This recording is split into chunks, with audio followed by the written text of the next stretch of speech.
In this video, we're going to talk about sorry we couldn't update your profile picture Instagram. When you get into a problem like this one, the first thing what you need to do is simply to get into your settings selections on your phone, then go for applications, then on the search box simply type for Instagram. And yeah, when you get into that file without wasting any time, simply go click on your site selection icon, then scroll down and go for permissions, and right here the most important thing it is to get turn on these two sides. Firstly it is the camera section, and then secondly it is the storage system. When you get with all these selections, you can simply go to your Play Store and get the latest version of your Instagram. If you don't have it, simply, as I said, in this case, as you can see, I have it.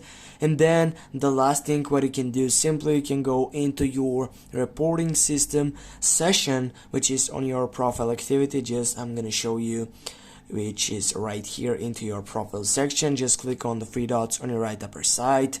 When you get right there, go settings on the first selection, then simply scroll down, go for help, then go report a problem on the first selection, click on the third selection, report a problem, and after you get prepared by a bug session, right from here you can briefly explain what's going on and what's not working on your session. Then also you can provide screenshots or take videos or photos from your gallery right now. Then go submit, and you'll need to wait 24 hours to get a submit suggestion, which is also a requesting system and a feedback from the supporting team of Instagram.